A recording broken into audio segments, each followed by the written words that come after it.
India गठबंधन को NDA के सामने काफ़ी कमज़ोर शुरुआत से ही बताया जा रहा है, लेकिन सच ये है कि बीजेपी के दिग्गज नेता ये जानते हैं कि देश के कई बड़े राज्यों में विपक्ष उस पर भारी पड़ रहा है।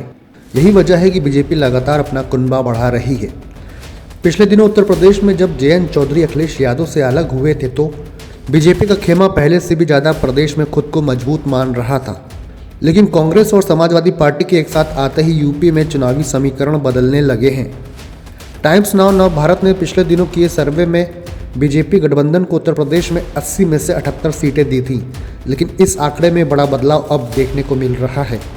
कांग्रेस और सपा के एक साथ आने के बाद टाइम्स नाउ ने दोबारा सर्वे किया है, जिसमें बीजेपी गठबंधन के 72 सीट जीतने का अनुमान है। वहीं इंडिया गठबंधन प्रदेश में 6 और बसपा 0 से 1 सीट जीत सकता है।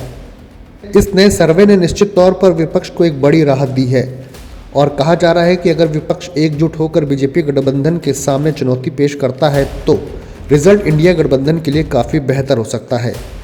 वहीं इस सर्वे ने बीजेपी के दिग्गज नेताओं की टेंशन बढ़ा दी है।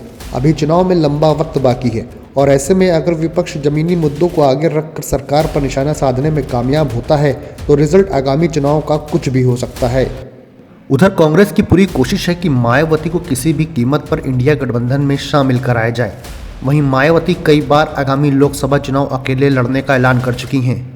राजनीति के जानकार मानते हैं कि चुनाव के ऐलान के बाद बसपा सुप्रीमो अपना स्टैंड बदल सकती हैं और अगर ऐसा हुआ तो सिर्फ उत्तर प्रदेश में ही नहीं, देश के कई राज्यों में बीजेपी कई सीटों पर हार सकती है।